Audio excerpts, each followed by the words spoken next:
Good evening. Happy Wednesday. Thank you so much for waiting. I wish the reason was a good reason, but some not so good news, and certainly from Ukraine. And I'm going to report on that soon as well.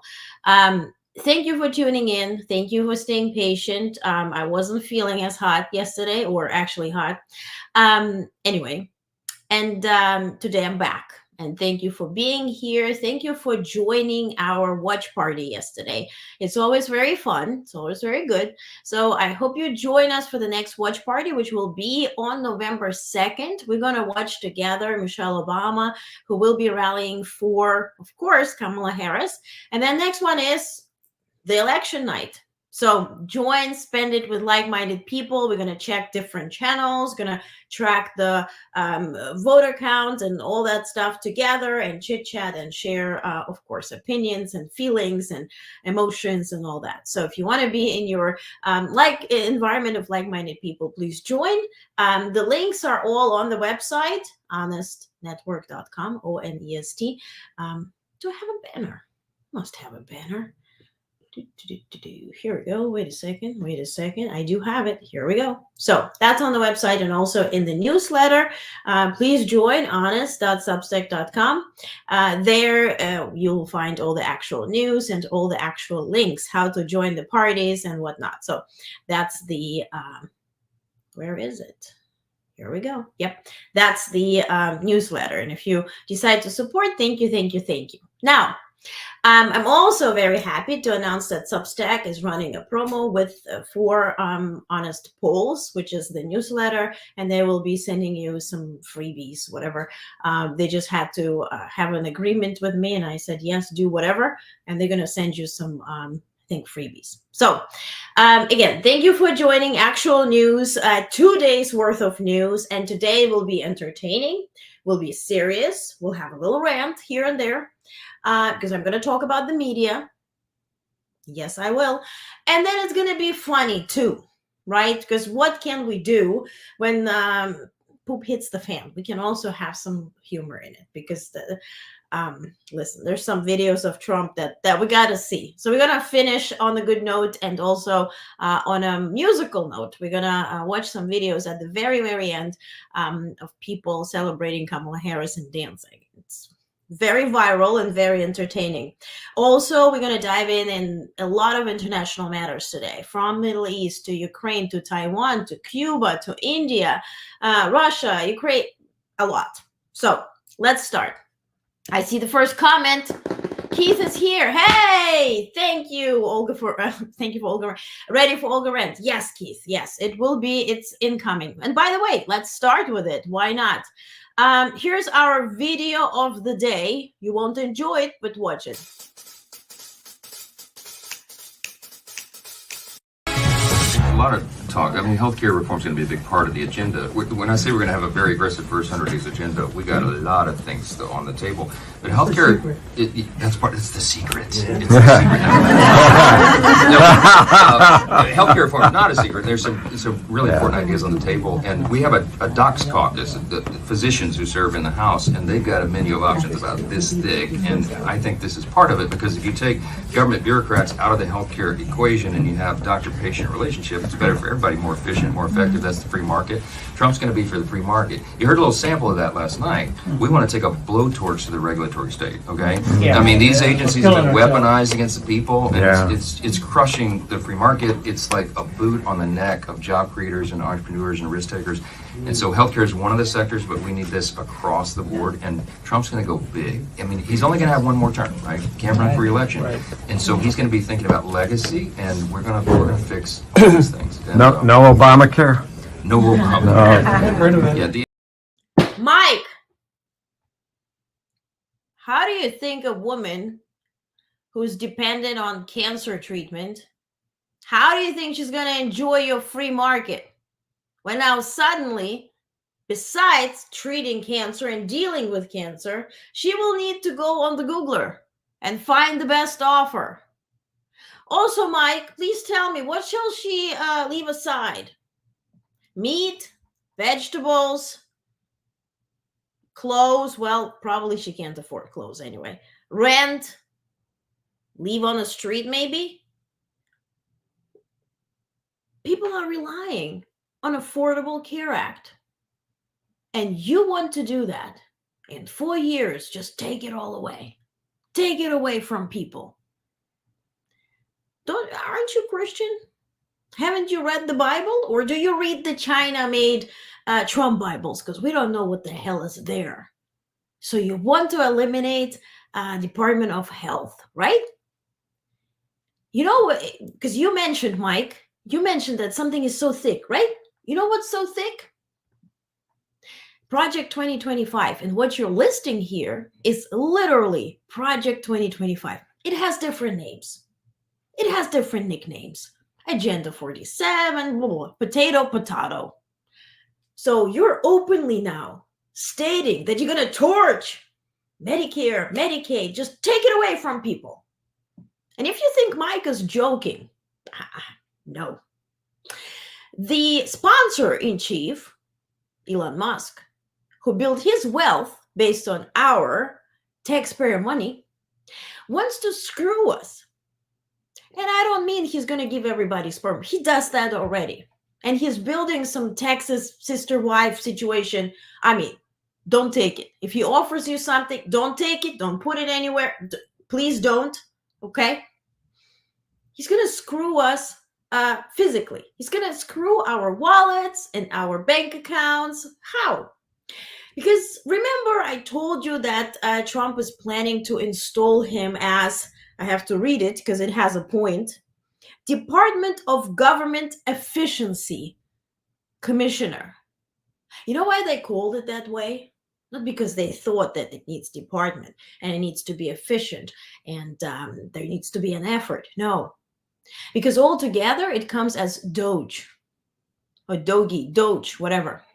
That's like his cryptocurrency. It has to, has a good vibe. It has humor. Don't you feel the humor? So you know what he's planning on doing, and he said it yesterday in a telephone hall, like a town hall thing, telephone town hall, organized by America PAC, by Elon Musk. He was on that town hall and he was speaking, and I have the quotes for you. Elon Musk provided revealing insight into Donald Trump's economic strategy for America if the former president is reelected in 2024. That's what Mike is praying for, because Mike wants marketplace for all the people who rely on medicine to be alive, who rely on help, who rely on food stamps. He wants people to experience what a marketplace is. Musk indicated that American households should brace for a period of intentional temporary hardship.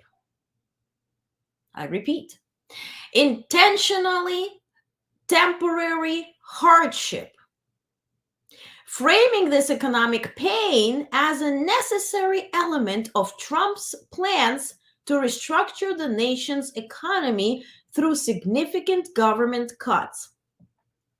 He mentioned that America runs not on Dunkin', actually on $3 trillion. And what he wants to do is to take $2 trillion away. That means your Medicare, your Medicaid, whatever help you're getting, whatever government is providing and running, is taking it away.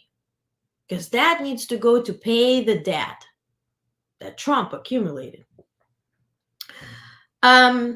Musk characterized this hardship as inevitable, stating, quote, "We have to reduce spending to live within our means. And that necessarily involves some temporary hardship, but it will ensure long-term prosperity." I understand we refer to MAGAville and its residents as fascism, right? As a like sort of a Nazi party. Why do we do that?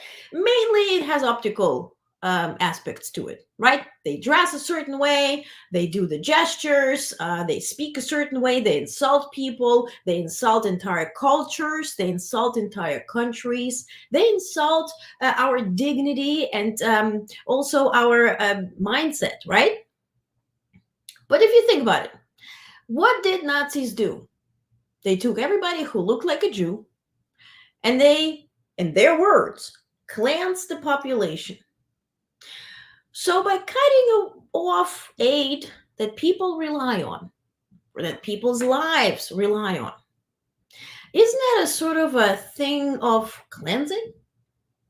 I mentioned that in the newsletter today. That's why I sent it out early, so everybody gets a chance to read it, not just before going to bed or waking up, and digest it. By cutting off aid, isn't that cleansing? I'll never forget. I'll cover it. I showed you the clips. If you want, I'll bring them back. Al Smith Dinner, the Catholic fundraiser, where another comedian, right? And with this technique that Magaville employs, it's always a comedian delivering the news, right? Delivering the headlines, which nobody, by the way, denies. That comedian who plays Tim Walz on SNL, have fun watching. I don't do it anymore for that particular reason. He said, you know who is not with us here today? The filthy middle class. Everybody laughed, including Trump, including Dolan. If you're Catholic, think about it. Isn't that the same idea? Isn't that Nazi? Isn't that fascism? Isn't that cleansing? And when Musk talks about long-term prosperity, for whom? For you, honey bunny boo boo? For you or your sister wives? Who will be prosper at this point? You barely pay tax. You build your companies on federal loans, on our tax money. Under Trump, you're going to get even more favorable circumstances. Even Secretary Yellen, our Secretary of Treasury, who never speaks on politics, she speaks on policies. She took the time. She came to New York. I covered it.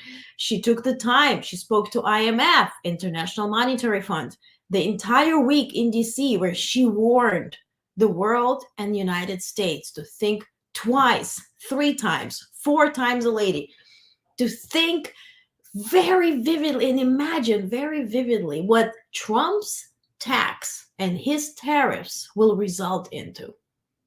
She warned all of us.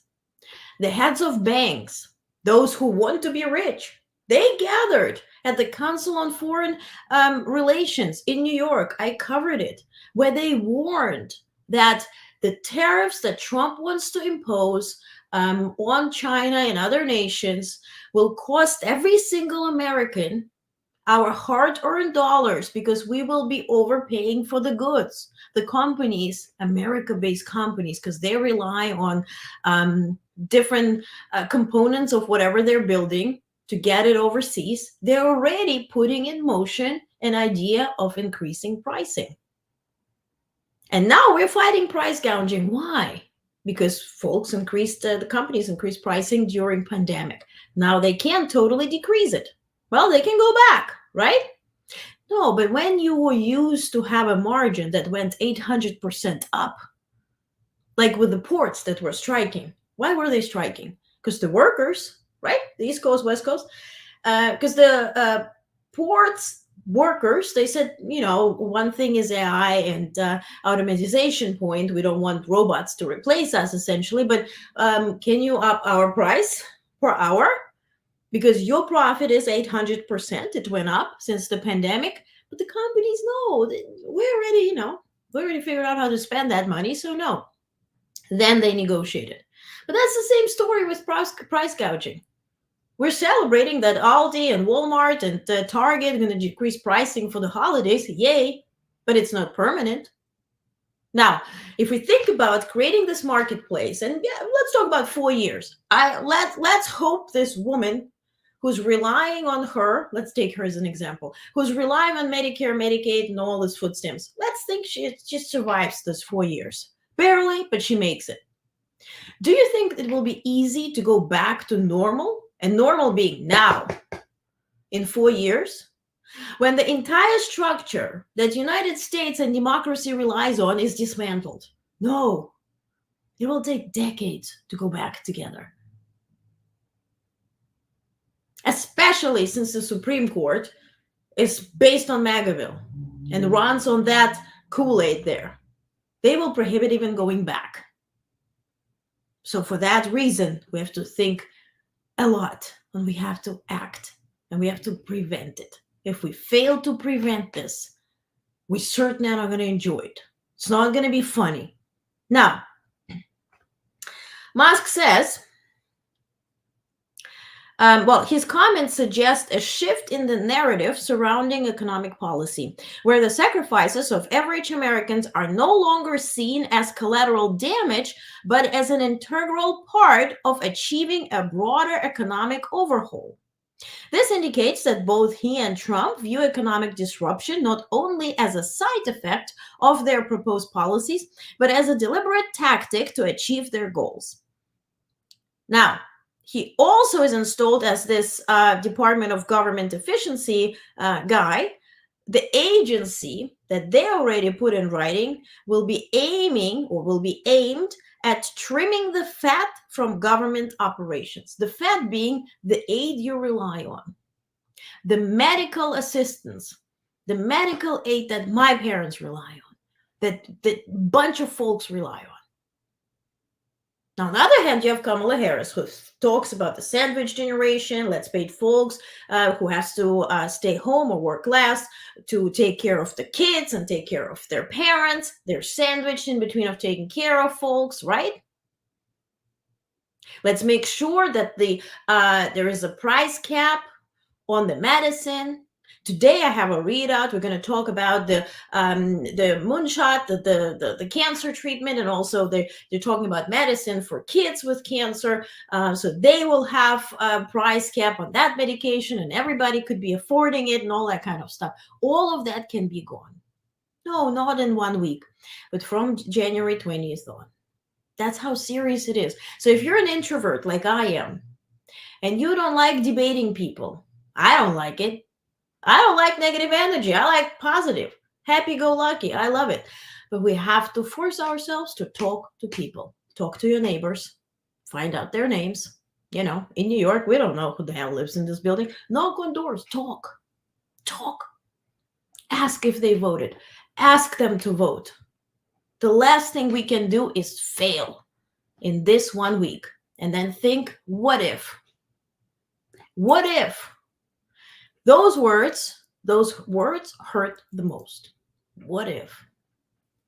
So we'll never get back to today, Wednesday, October 30th. But think about it.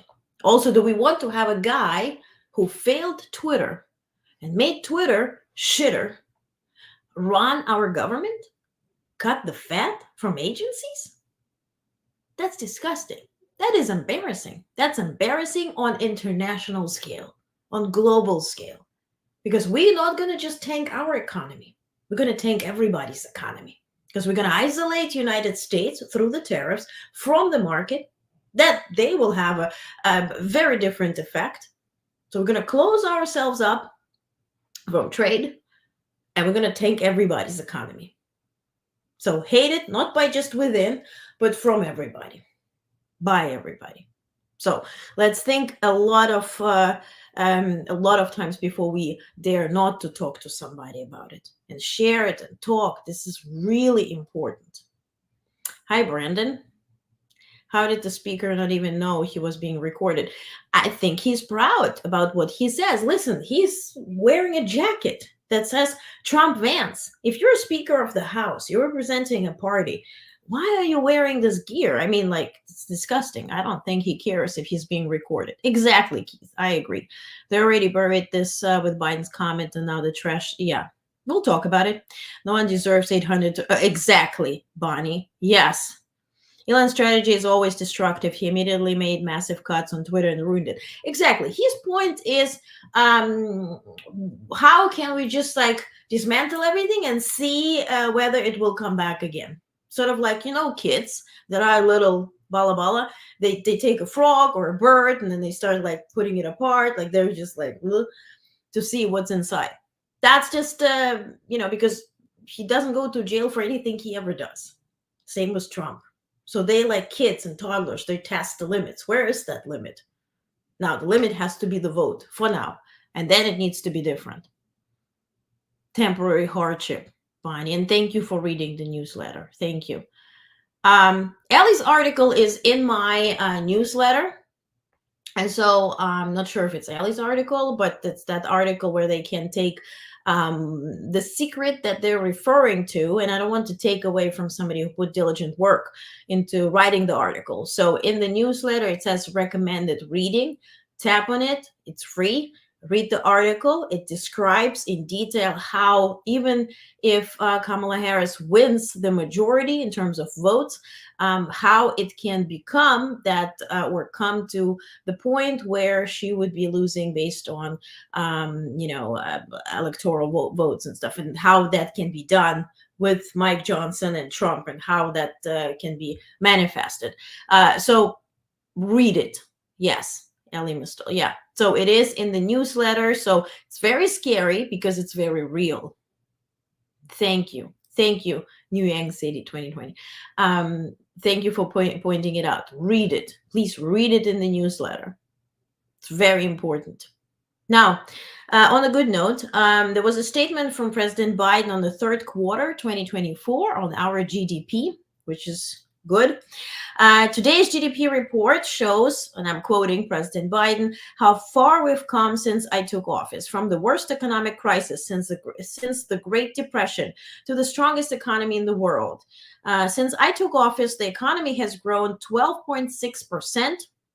We've had the lowest average unemployment in 50 years. Nearly 16 million jobs have been created, and incomes have risen $4,000 more than inflation.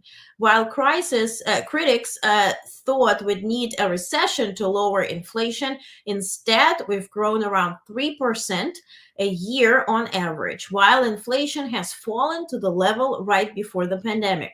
We need to keep building on this progress. Instead, congressional Republicans are proposing across-the-board tariffs that would cost families nearly $4,000 a year, will again reignite inflation and kill hundreds of thousands of jobs, if not people, if Medicare is gone. Now, at the White House briefing, that was the first topic that was discussed. It's 2 minutes, 51 seconds. I know you love Bernstein, so take a look.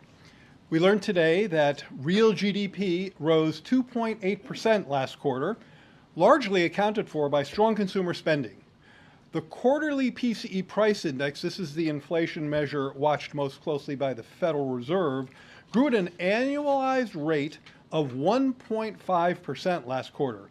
Consumer spending continues to come in strong, backed by the tailwind of a persistently tight labor market and easing inflation. Real after-tax income was up a solid 1.6% in Q3. That's more buying power and more breathing room for American households. In other words, this is another in a series of GDP reports showing the U.S. economy is growing above trend, and as the slide on my left, your left, my right, shows, is outpacing other advanced economies. This is the U.S. and you see, well ahead of the pack. We also learned yesterday that consumer confidence spiked in October, up about 10% for the month, its largest monthly jump in 3.5 years. Relatedly, the gas price this morning was $3.14 per gallon and is below $3 per gallon in 20 states. These data are consistent with the most important dynamics of the macroeconomy during our administration: strong GDP growth, strong job growth, accompanied by falling inflation. In fact, as CEA has shown, real GDP is up just under 13%, as Karine said, since the president took office. And there you see that in the last bar there, since the president took office, and has consistently beat forecasters' expectation. Case in point, if we compare real GDP, where the level of real GDP is today, with the Congressional Budget Office's last pre-pandemic forecast, today's level is $9,800 higher per capita than it was expected to be. Real wages and incomes have also consistently been on the upswing, with real incomes up almost $4,000 during this administration, boosting workers' buying power. Now, on Friday, we'll get the October jobs report, which will reflect the labor market impact of several strikes, Hurricane Helene, and possibly Hurricane Milton. The BLS, the Bureau of Labor Statistics strike tracker, estimates that there are 3 strikes that will be reflected in Friday's report, reducing national payroll employment by about 41,000 jobs, a number well above the usual monthly strike count. So this was the chair of the Council of Economic Advisors, Jared Bernstein. I really like the way he loves what he does, and so his explanations are always very much appreciated. I was just thinking to myself, why isn't Kamala promoting good economy stats? Just as quick aside, Keith Tiob, yes, I agree. I absolutely agree. I absolutely agree. You found it in the newsletter. Great. Yes, the article. Very good. Hardly saw this mentioned in MSM World. Bonnie, absolutely. I mean, that's not the plan. What was mentioned is that entire trash situation. And we're going to talk about it. Now, before we talk about the trash situation, let's talk about something that matters. Executive order. So today, President Biden signed Executive Order 14124, launching the White House initiative to advance equity, excellence, and opportunity through Hispanic serving institutions, also referred as HSIs. This historic EO, executive order, created a presidential board to support HSIs in scaling successful programs, expanding economic mobility, and aligning with national economic needs. The Biden-Harris administration also announced $19 million in new grants for 5 such schools in Florida, Illinois, Texas, and Puerto Rico to enhance research infrastructure and empower Latino students. This builds on $16 billion invested in 500 plus HSIs serving 4.7 million students nationwide, transforming opportunities for the next generation. Also, details are in the newsletter. Perhaps you're interested to learn about it, or perhaps it affects you in some way. You'll get the details there. So I'm going to bother you constantly. So here's the newsletter thing. So let me leave it up. If you're not subscribed, free. Get your actual news. If you decide to support and join our Honest Club for watch parties, thank you. Up until election included, nobody needs to be subscribed to join watch parties, and then we'll regroup and I'll share more about it. Okay? So, also what I mentioned earlier, Biden's cancer moonshot. Remember, President Biden made a promise to halve the number of people who are having either negative experience being treated if they do have cancer, that's referring to cancer patients, or even cut the number in half in terms of people who do deal with the disease. Now, for that reason, it was launched Biden Cancer Moonshot. Now they are addressing pediatric drug shortages. So more than 2 years ago, President Biden and First Lady Jill Biden relaunched the Cancer Moonshot Initiative with the ambitious goal of halving the cancer death rate in the U.S. by 2047, which would prevent over 4 million cancer deaths and enhance the experiences of those affected by cancer. As part of this initiative, bipartisan support was secured to create the Advanced Research Projects Agency for Health, aimed at achieving breakthroughs in cancer prevention, detection, and treatment. The effort also includes expanded cancer navigation services and measures to reduce exposure to cancer-causing toxins.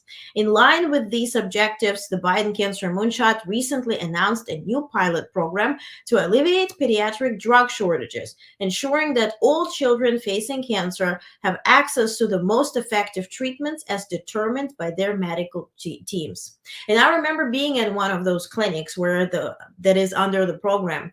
And what it essentially does is, before this initiative and before the Cancer Moonshot, what it was that somebody would be, let's say, operated to get the tumors out. And so until the operation was done and the patient would be recovering and then coming back to the hospital, getting another screenings, they would not know if they got everything out what's supposed to be out. And so for that reason, if something needed more attention, they would be facing another operation and another surgery, right?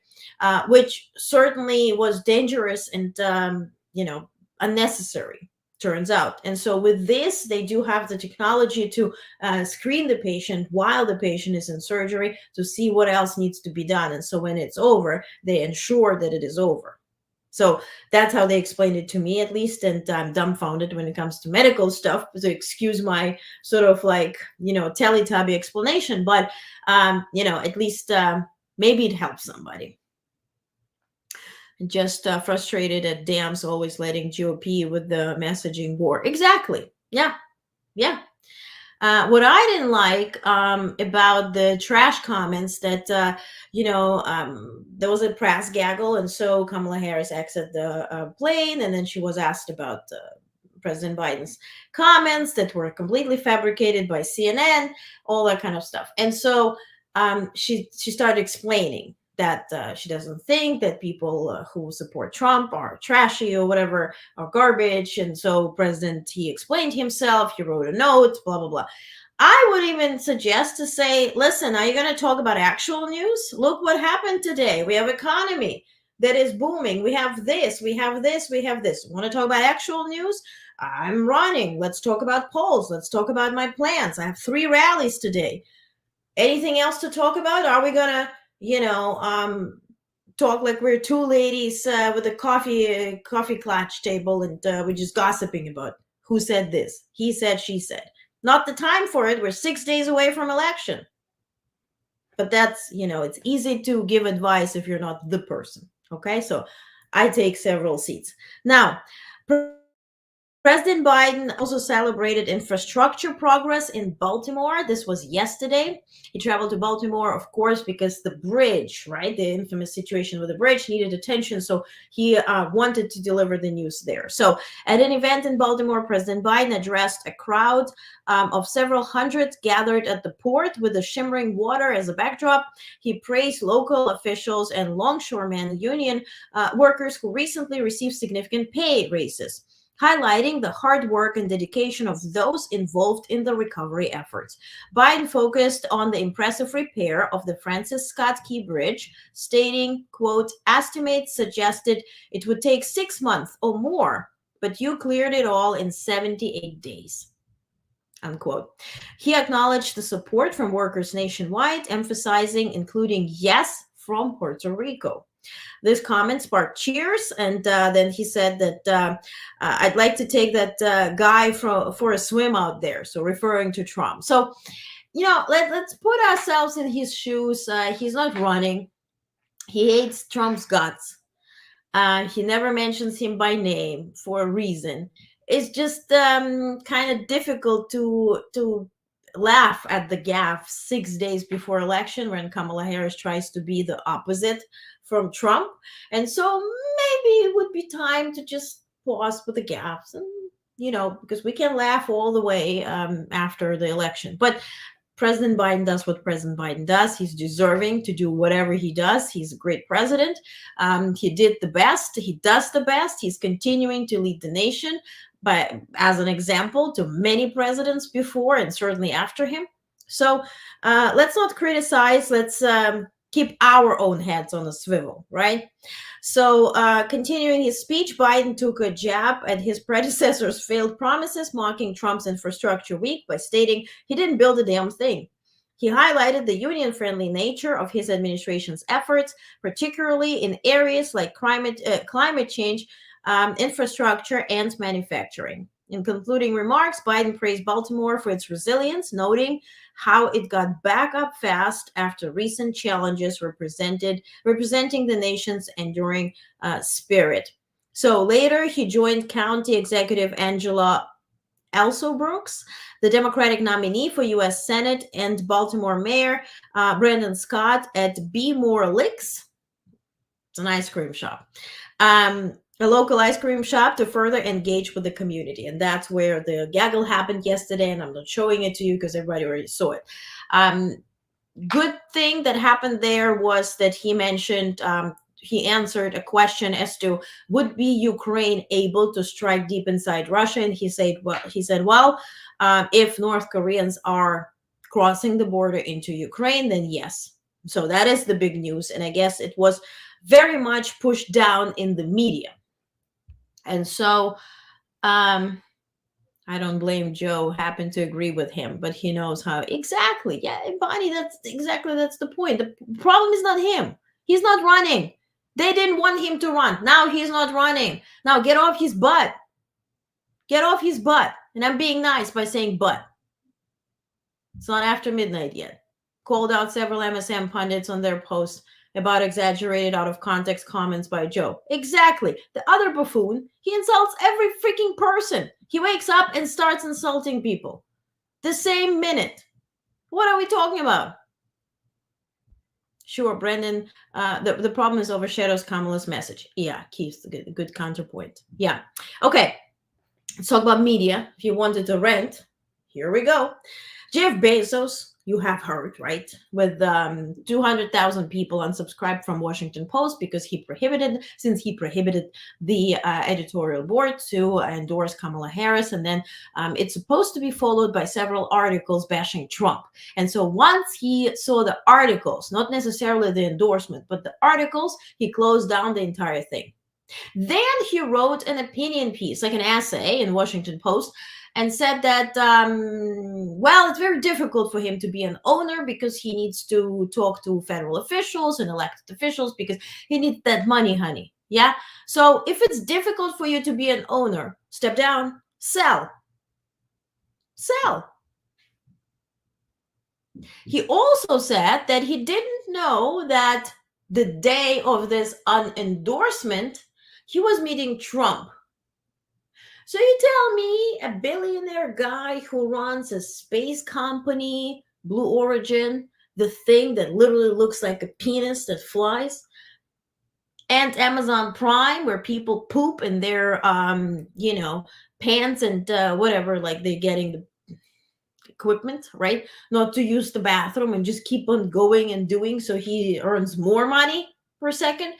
This guy was not aware that he's meeting a former president, might be, God forbid, next president of the United States the same day.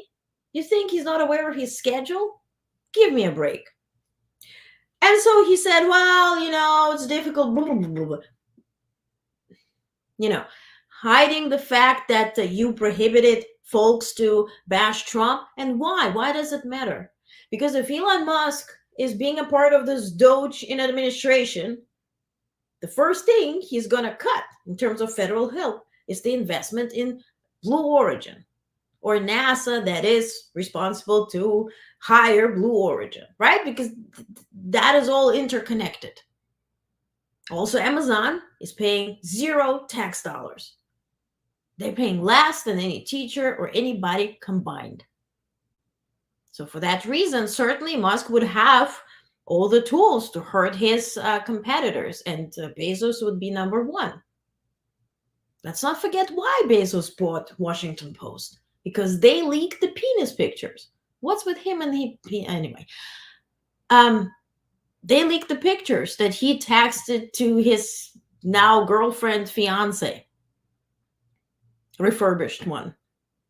So, changed looks frequently, but God bless. And so that's why he bought them, just to fire people who did that. He didn't buy it to protect freedom of speech, journalism. He hired people who would listen to him. What does it remind you on? On Musk, on Trump, on Putin, on every single man who is so weak that he has to own people that would listen to him and do what he says and how. He has to buy them. Because nobody wholeheartedly will surround themselves with this weak man. Weak men are a problem. They're a problem in the government, in business, in your dating life. They are the problem. That's the rapists, and that's the Fallons, and that's all of these people. Because they're weak. They have to force people to like them, to be physically with them. They have to force. Don't give them a chance. Now, when we talk about media, here's New York Times. I posted it yesterday. I have to talk about it. What is this pile of poop? What are we, listen, let's decide. What are we using New York Times so you still get the print version? What are we wrapping it? What are we wrapping in New York Times? A fish? Maybe, I don't know, piece of meat? Maybe garbage? Harris campaign distances itself from Biden in the crucial final days. They're talking every day. She hugs her, looks at her like it's his daughter. He advises her. Yeah, he said, listen, well, you have to distance yourself a little bit. She needs to carve her own path and be independent, and she's the president, right? So running for president at this point, my words into God's ear, of course, she needs to be more or less independent. I understand that. But who makes the stupid stuff? Of course, the unknown sources. Mr. Biden made no secret of his desire to run for re-election. Are we back in July, New York Times? Are we back? Now, only after his closest allies and many of his voters demanded he be sidelined. No, it was you. It was you who made up those sources and friends. Plus Pelosi. An outcome he and members of his inner circle are still smarting over. Now, as the race is nearing the end, he is facing another unwanted reality. You, New York Times, you are the unwanted reality. Not just for President Biden, for all of us. Sincerely. You are the unwanted reality. And they have to stretch so far to compare Biden-Harris to Clinton and Gore. In 2000, Al Gore, then the vice president, made it clear that he didn't want to campaign with Mr. Clinton. Oh, let me remember what the hell happened with Clinton. And I like Clinton, so let's not dig there. We all know why Al Gore wasn't really hot campaigning with Clinton.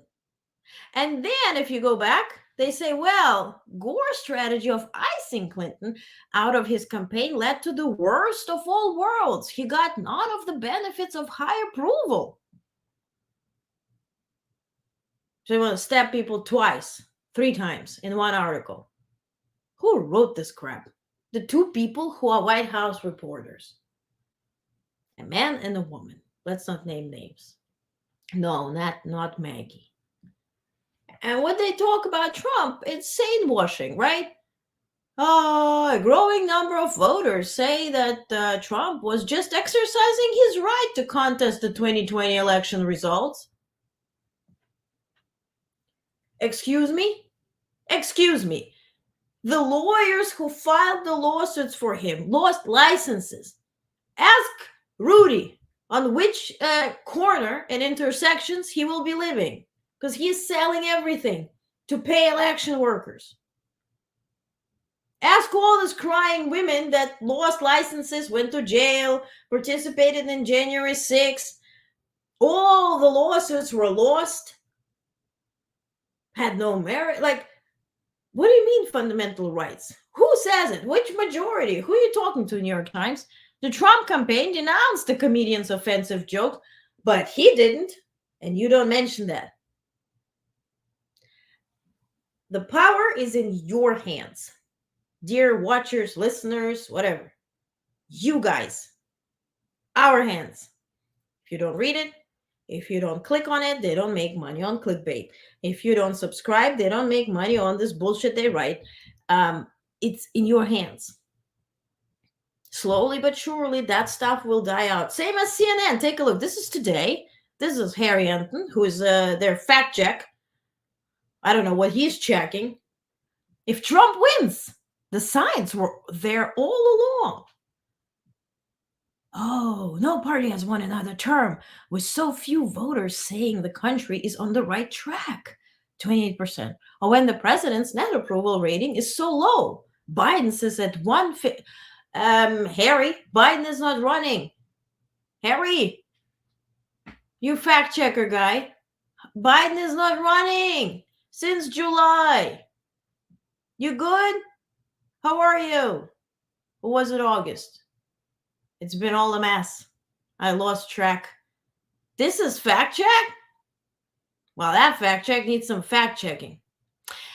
But how would somebody fact check? Is by what? By consuming facts, right? If you're a journalist, if you're a reporter, you're on a media list for every single campaign, right? So we get the facts. Like, for instance, today, Kamala Harris gave an interview on Steve Harvey's show. It was an 18-minute interview. Yes, I'm downloading it and I'm going to put it on Twitter shitter. I can't do it on YouTube because it's their copyright thing. So, and they sent us the video in the morning and said, listen to this interview. She's sharing this and this and this there. So this is factual information from Kamala Harris's mouth, right? And you would think that media would be all over this interview. That's where you get the information today. They send it in the morning, in the evening, when I was going live. 2 views. The video was posted 8 hours ago. 2 views on this unlisted video. I was one of those views. And probably those who posted it was 1 view too. 2 views in 8 hours where she was sharing factual information. How can you trust journalism if they don't listen to the candidate, to report on the candidate? But a lot of talk about whether Biden called MAGA buffoons trashy or garbage. By the way, he didn't. In American language, an apostrophe plays a huge role. Because if you speak, like I say, different languages, I speak German, Russian, Ukrainian, Spanish, it's different.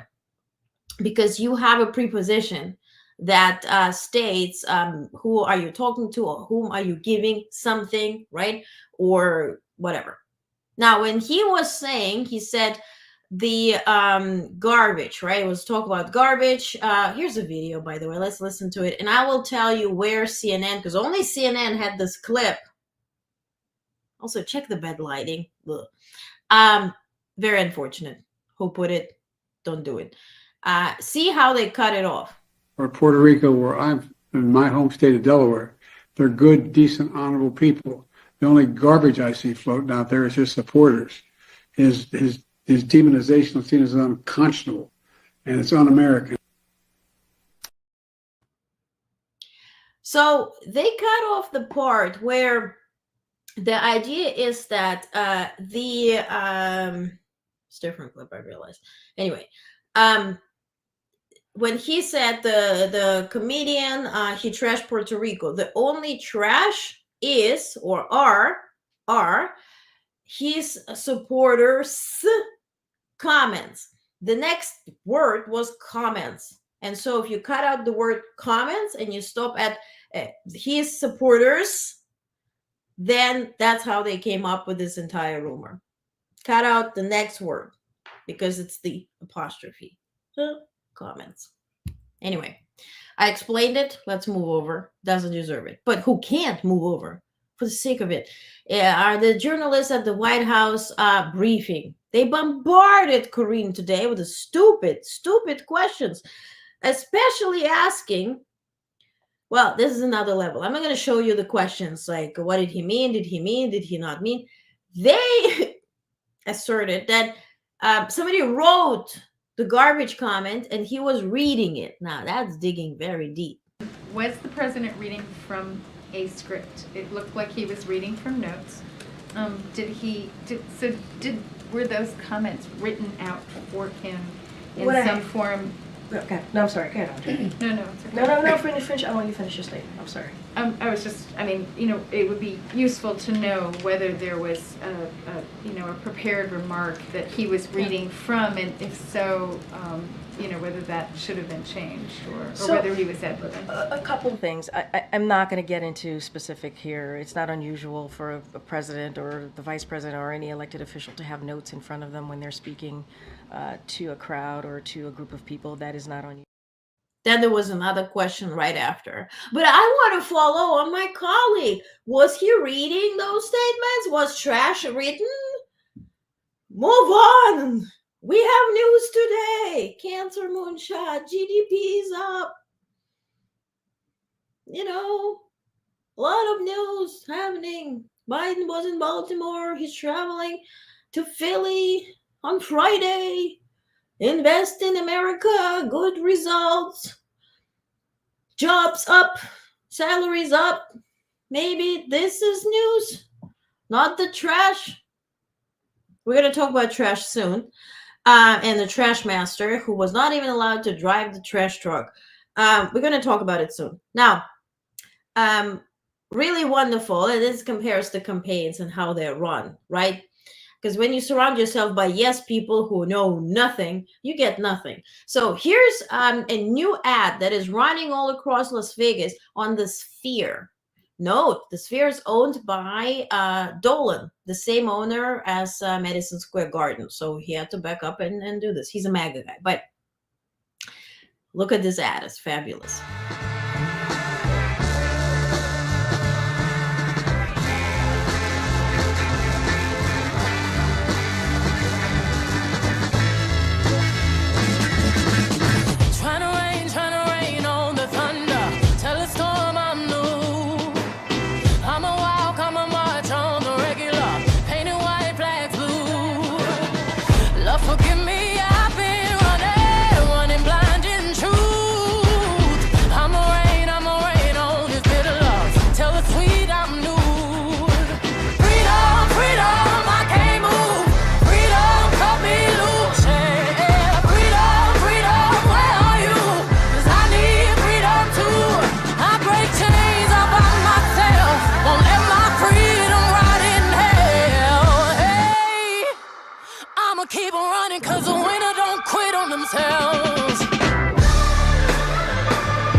Trump released a new ad for Latinos. I'm not kidding. Here's the ad. I will vote for Donald Trump. Oh my God, I will vote. I will vote for Donald Trump. Oh my God, I will vote. I will vote. I will vote for Donald Trump. The people go out to vote, no fear. When you have to have white people pretending to be Hispanic and later they try to dance salsa like out of the beat. God, Jesus Christ. Let's move on. Ana Navarro, registered Republican. She traveled to DC yesterday where the historic speech was delivered by VP Harris. For now, Vice President Harris at the ellipse in Washington, D.C. to 75,000 people. Not AI, real people. Here's how she describes the mood. Well, we are at the Kamala Harris rally. This is so emotional. It is a celebration of freedom, a celebration of democracy. People are happy. People are singing. It's a diverse crowd. You know what's not going to happen here? There's going to be no shitty jokes demeaning any group of Americans. There's going to be no misogyny. There's going to be no racism. We are going to be happy, optimistic, and looking towards the future. What a sunset. What a sunset. I love it. To your comments, I don't want to highlight them to Anna because it sounds weird. I have no words. Yeah, it's a Trump ad. Creepy. Yeah, Kelly is nuts. I haven't seen the Trump ad. Trump ad was pathetic, but then I was reminded on his 2016 campaign, he tweeted a taco bowl and said, "I love Hispanics." Exactly. Yeah, and he was on this the Trump plane that turns out to be the Epstein planes. He got them from Epstein. Fantastic. Now back to historic speech. I have 3 videos I want to show you that really stood out to me, at least. All of it, I really encourage you to watch the entire speech, which was about 30 minutes. Watch it. It was really historic. It will be something that next generations will be studying in history if she wins and we survive. God bless. Anyway, first question is, Harris promised to be the president to all. Take a look. The drive to protect hardworking Americans who aren't always seen or heard and deserve a voice, and I will tell you that is the kind of president I will be.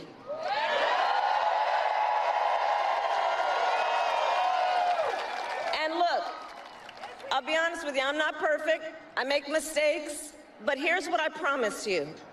I will always listen to you, even if you don't vote for me. I will always tell you the truth, even if it is difficult to hear. I will work every day to build consensus and reach compromise to get things done. And if you give me the chance to fight on your behalf, there is nothing in the world that will stand in my way. Just elect the Congress. Blew up and down the ballot.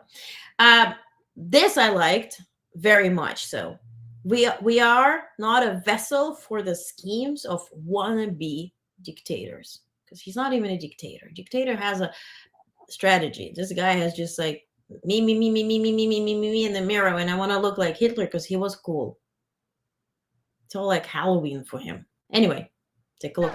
Nearly 250 years ago, America was born when we wrested freedom from a petty tyrant. Across the generations, Americans have preserved that freedom, expanded it, and in so doing, proved to the world that a government of, by, and for the people is strong and can endure.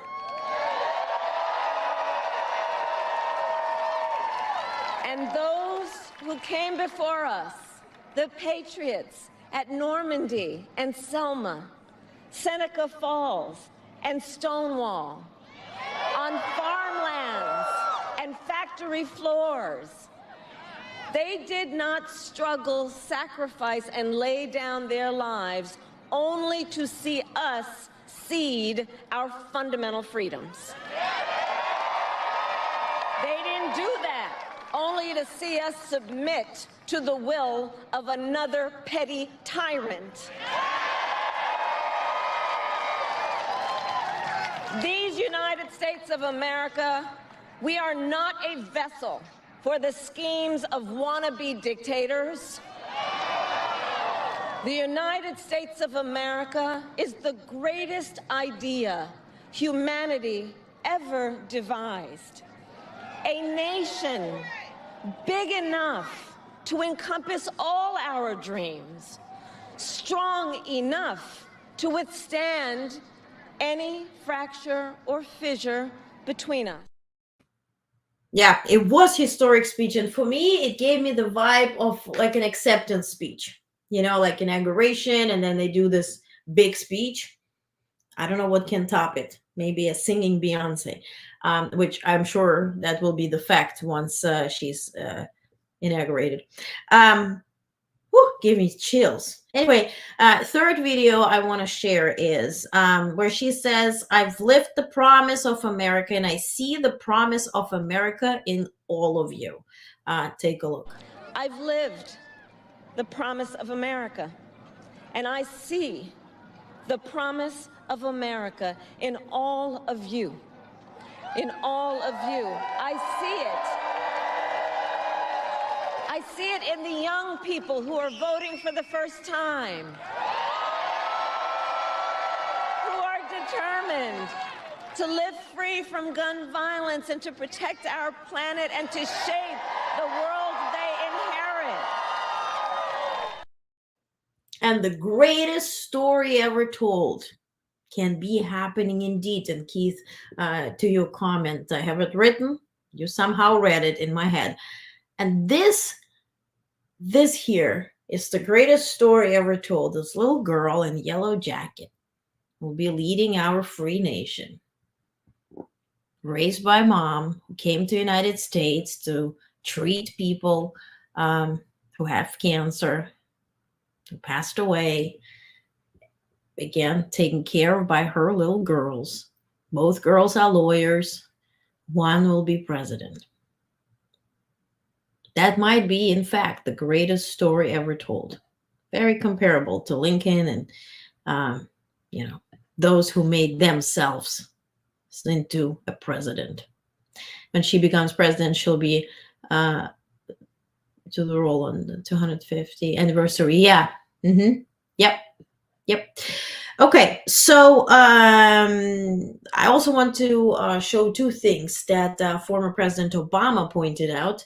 One thing, in case somebody who's watching, listening, whatever,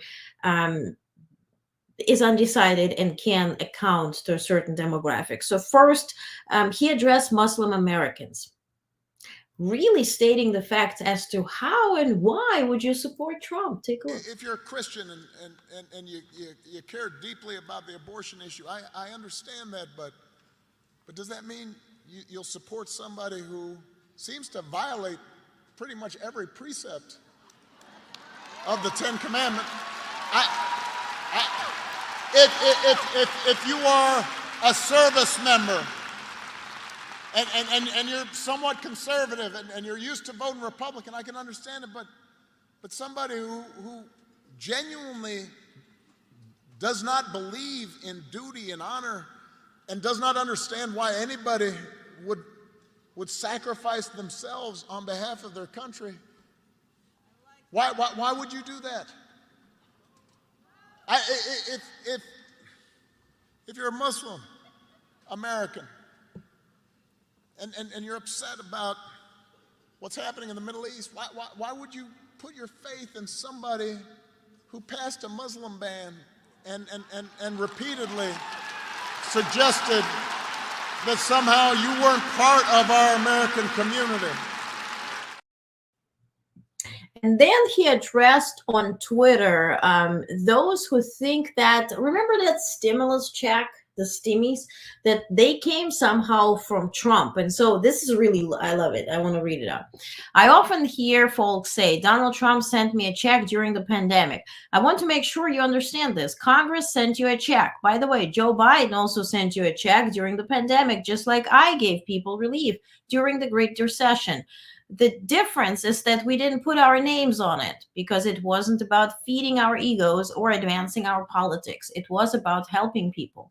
So don't be giving him credit for that. And don't give him your vote either. There is only one candidate in this election who cares about you, and that's Kamala Harris. Very well said. He puts his name on the buildings, on all this kind of stuff. And maybe he can have a cell with his name on it. Who knows? Now, let's talk about Trump. He was, since I wasn't live yesterday, he was more than an hour late to this Mar-a-Lago poop show where he declared, remember that hate rally, that it was a love fest. Coalition. Nobody's ever seen anything like, I don't think anybody has ever seen anything like what happened the other night at Madison Square Garden. The love in that room. It was breathtaking, and you could have filled it many, many times with the people that were unable to get in. But politicians that have been doing this for a long time, 30 and 40 years, said there's never been an event so beautiful. It was like a love fest. Even Melania didn't want to give you a kiss on the mouth. Come on now. And she's obligated to do this. Cut it out. Cut it out, Donald. Cut it out. What I want you also to cut out, so Truth Social is now heavily advertising. They're putting a TV channel up. They already have it on App Store, Google Play, Galaxy Store, Apple TV, Fire TV, Android TV. It's popping up on my Roku TV, on Fire TVs all across. Don't download it. If you do, then you get them ratings up. Or download it and put down whatever. Do whatever you want to do. I'm just here to inform you. But they will be premiering their coverage on the election night. So I guess that's where that itty bitty gritty take over the election stuff. Oh, everything is fraudulent. What's that? He's saying the witch hunt and all that crap. That's where it will be shared, because Fox News is probably going to declare a winner when there is one. And so they need an outlet and channel that we will be protesting it. So in that case, kind of makes sense. He's right. No one's ever seen anything like it. All right. Exactly. Like a love fest. How sadomaso are you? Like, what are you into? Ugh. Anyway, of course, then he tweeted about this misinformation crap. Pennsylvania, thousands potentially fraudulent voter registration forms. Bullshit. Then he said, we sued everybody. Voter suppression. Meanwhile, Pennsylvania just can pick up the ballots, right? And then vote on the election days. Then they claim they won the lawsuit, major lawsuit, within hours. Pennsylvania court has ordered the Bucks County must extend its in-person absentee voting. So there's no case. You didn't win anything. They already stated. The governor of Philadelphia, Pennsylvania, mentioned already that we're doing our whatever we need to do to keep everything open, to ensure everybody has a ballot, everybody can vote. So what are you suing? What are you winning? What is this crap? But what is really happening in Philadelphia is that Elon Musk hearing in Philadelphia over his potentially illegal $1 million giveaway to voters has been moved up to tomorrow. You see here, Thursday, October 31st. And Musk is named as a defendant in this case, so that includes him. And he has to appear in person. So we'll see tomorrow if he does not. But that is very much real and very much happening right now. He's setting the stage for another January 6th. Exactly, Sasha. Bumblebee, that's cute. Oh, I like the NAFTA thing. Oh, nice. The judge did make a ruling requiring the extension. That part was true. Okay. Well, the government of Pennsylvania called out the BS about the ballots. Yeah, and also the nons. He's insulting. Anyway, now this is a wonderful video which gives me no, not yet. He recommended if Harris wins the majority of votes. Oh, yeah. That's my note, that read the thing, how they can steal the votes and make him win, which I talked about in the beginning. Now, he also he spoke today about Beyonce, how she didn't sing and how everybody laughed. And why I'm featuring it, because it gives me a possibility to show you Beyonce afterwards again. So take a look. She can't get anybody. 3 days ago, she said Beyonce was coming. So people came to see Beyonce, but Beyonce went up, thank you very much, everybody, and then she left. She didn't sing. And then they all left. She was speaking, nobody, and they were booing the hell out of her, by the way. Really? We must vote. And we need you. It's time to sing a new song. A song that began 248 years ago. The old notes of downfall, discord, despair no longer resonate. Our generations of loved ones before us are whispering a prophecy, a quest, a calling, an anthem. Our moment right now, it's time for America to sing a new song. Our voices sing a chorus of unity. They sing a song of dignity and opportunity. Are y'all ready to add your voice to the new American song? Everybody laughed. Everybody was booing. You just never experienced tears, you know, like a baby that was never loved, and you think that everybody who hits you loves you. No, no. And by the way, if you have a girl, tell the girls not to be like, oh, he's pulling your hair because he likes you. Teach the boys to show if they like somebody appropriately. Just a side note. Anyway, he also, well, they talk about that, right? We're not about unity. We have to be about unity. And how dare Biden talk about garbage, blah, blah. They're all about unity, unity, unity, unity. Now, that's what he said. And this election is a choice between whether we'll have 4 more years, think of this, 4 more years of gross incompetence, the most corrupt, horrible people. These are horrible people. Oops, we should get along with everybody. They're horrible people. You know, some people you just can't get along with. At the same time, in the same North Carolina, Kamala Harris was saying this. I see the promise of America in all the young leaders who are voting for the first time. Let me see you.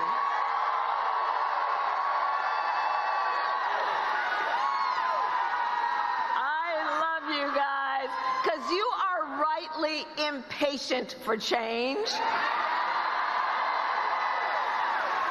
You young leaders, you've only known the climate crisis and are leading the charge to protect our planet and our future. You young leaders who grew up with active shooter drills, who are trying to keep our schools safe. You who have known fewer rights than your mothers and grandmothers and are standing up to fight for freedom to make your own decisions about your own bodies. I love how the youngsters, they're like filming and they're so, you know, and she spoke to first-time voters, and this is incredible. Listen, any age you do that. Maybe you are just received your citizenship and you're voting for the first time. You feel, and I know it, not from a story, but from my own feeling, you know that you belong. This is such a major feeling. 15 years in the making for me, legally, where you feel like you belong and you have the power to be part of this nation. You have a decision to make, and your vote counts, and somebody listens to you, and your opinion matters. Huge deal, huge deal. Now, back to trash and trash trucks. No, it's not Halloween. We can hope, but let's not sugarcoat it. This is a fabulous idea. I think it's fabulous. Don't you think? I think it's great. That Trump folks had to put him into a trash truck where he wouldn't be even driving it.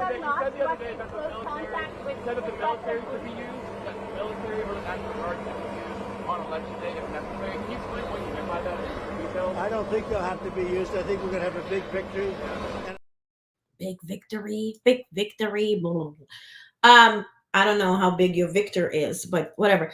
Now, think about it. I saw the comments where it's like, oh, he is referring to Puerto Ricans. No. He has memory like a fly of today. So in this mindset, what it is, I guesstimate, is that Biden called them trash, and now he's going to drive trash truck, blah, blah. Then he walks out of this trash truck and garbage thing, and he says that people are not garbage. You know who is garbage, referring to Biden. I have the clip.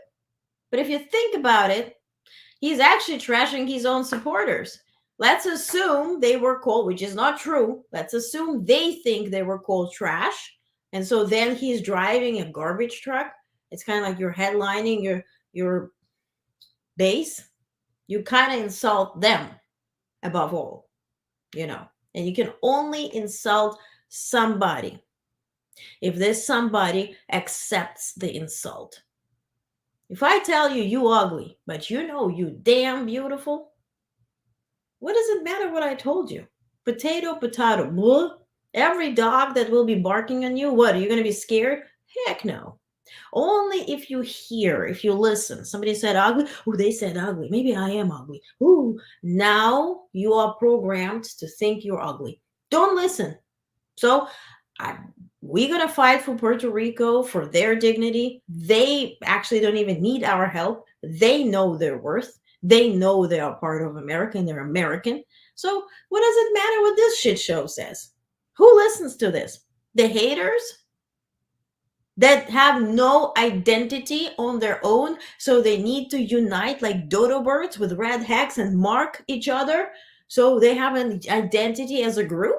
Just because they don't have an identity and dignity on their own, they need a cult leader who'll tell them what to think, who to love, how to say, what to hate, fight.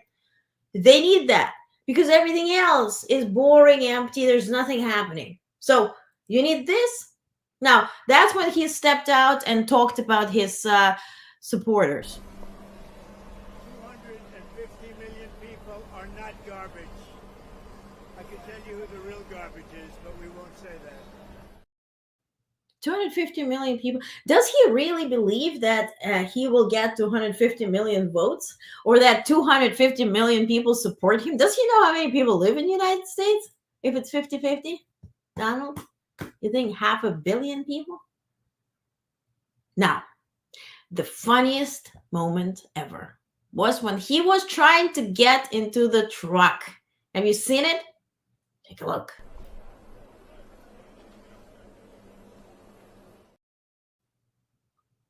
Play it again.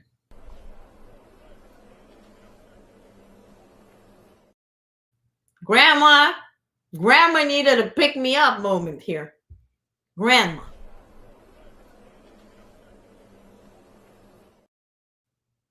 is fighting with the belly, fighting with everything. God, Jesus.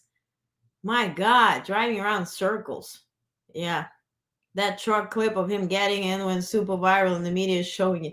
Yeah, that grandma had to pick me up moment. Maybe he was dressed up to compete with Jill Biden. Jill Biden that today, the president, I will read up. President and First Lady hosted a Halloween event that welcomed local students and military-connected children to the White House for trick-or-treating. A teacher for 40 years, including years spent as a reading specialist, First Lady Jill Biden created this year's theme, Hallow Read, with the White House festive decor, featuring famous literary tales and spooky story time. Dr. Biden's theme encouraged families and children to once again grab a flashlight, pick out their favorite Halloween book, and relish into spooktacular thrill of reading together. So the president and first lady handed out chocolate and candy treats and a copy of book 10 Spooky Pumpkins. Earlier in the day, Dr. Biden read 10 Spooky Pumpkins to children gathered in a spooky story story time corner on the South Lawn. Now, a lot of spooky. Anyway, well, maybe Trump was competing with Jill Biden, who showed up as, take a look. States and First Lady Jill Biden.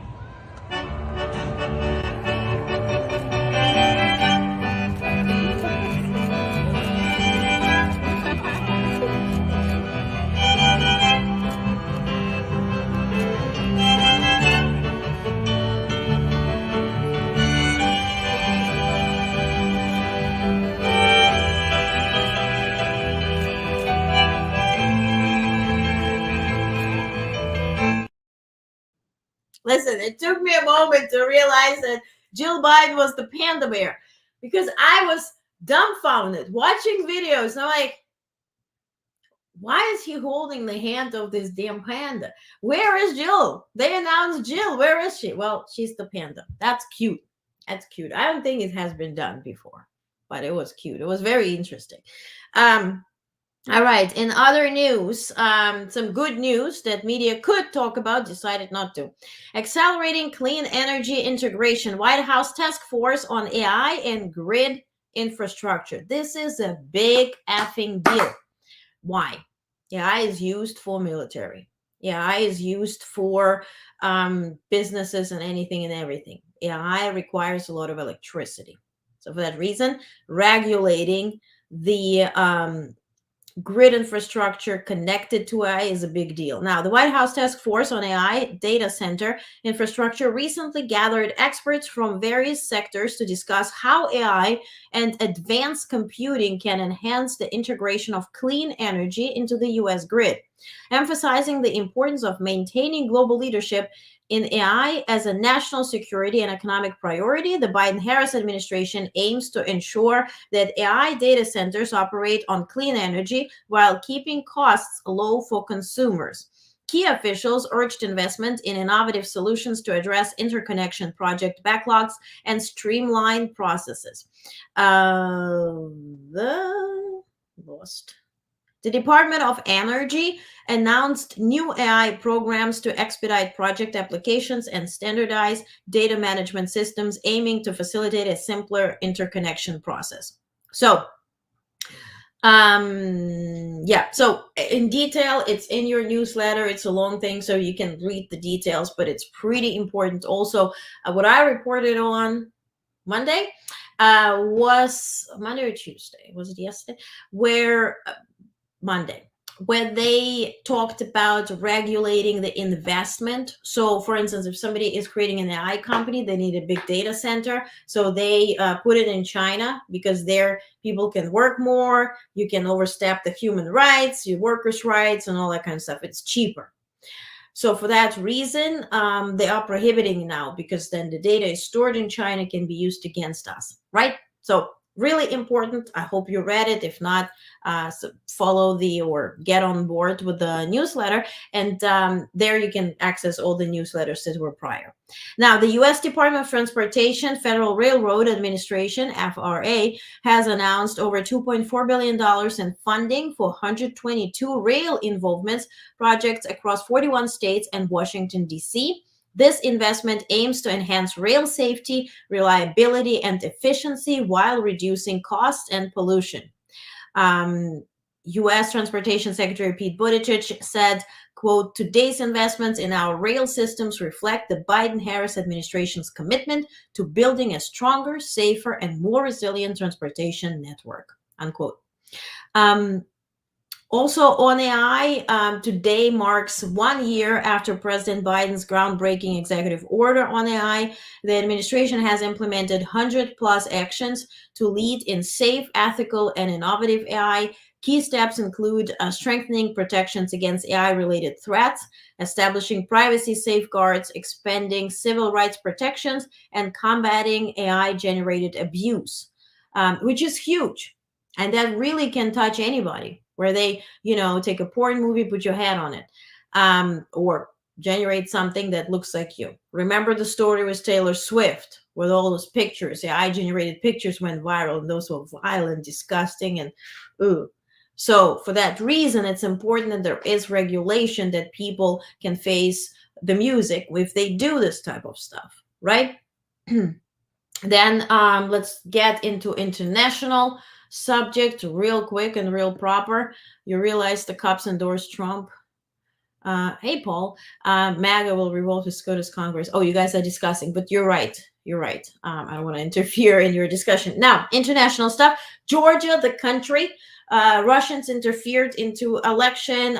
Pro-Russian parties called Georgia's Dream won, which today EU released a statement evaluating the chances of countries like Georgia, the country, Ukraine, Turkey, Albania, Moldova into entering the EU. In terms of Ukraine, they said Ukraine is meeting all the pinpoints. They're going to start negotiations in early 2025. In terms of Moldova, it's very much under Russian influence, so they have to see what's up there. In Turkey stopped negotiating in 2018. Why? Because EU places women equal to men. A big problem in Turkey. So for that reason, they stopped the negotiations, and the EU wants to rekindle it, but let's see. So in terms of, it's not written, just thinking. In terms of Albania, same story. There are problems with human rights, especially when it comes to women, workers' rights. So for that reason, it's stagnating. So who is on the fast track, so to speak, who's meeting everything is Ukraine, although it is in the war or is abused by Russia. I don't think we can even refer to that as war. Why? War is happening on both sides, right? They're fighting. If somebody abuses one side and this side cannot even defend themselves by striking into the other country's territory, it became kind of sort of war when it was allowed to strike across the border, near the border. So from that point, it can be physically referred to as war and legally. And that's what I worked on at the UN, so I kind of know. So before that, it's invasion. And some people were like feeling some type of way that we're not referring it to as a war, but it needs crossing borders for that. From both sides. Now, Biden issued a statement on the Democratic backsliding in Georgia. He says he expressed concern over recent Democratic backsliding, highlighting the enactment of laws that mirror Russian restrictions on freedoms and the October 26 parliamentary elections, which were marred by misuse of administrative resources and voter intimidation. He emphasized the right of Georgian citizens to express their views on the electoral process, which observers deemed neither free nor fair. Biden called for a transparent investigation into election irregularities, the repeal of laws limiting freedoms, and an exclusive dialogue among political factors to restore election integrity. Now, Georgia is not being on any track to join EU. That's what they stated today. Condemning, again, big words, not much done. What else? Right? Because who's being punished now? The people in Georgia, right? Because EU is not considering to even take them in. Everybody's condemning, but nobody's defending them. So, let's talk about Russia. U.S. imposed today sanctions on nearly 400 entities supporting Russia's military efforts. So, those are the countries that would sell equipment to Russia, which is hidden as, let's say, microwaves. But what they do is they take the chips to produce missiles. So for that reason, those companies, it's 120 individuals and entities designated by Department of State.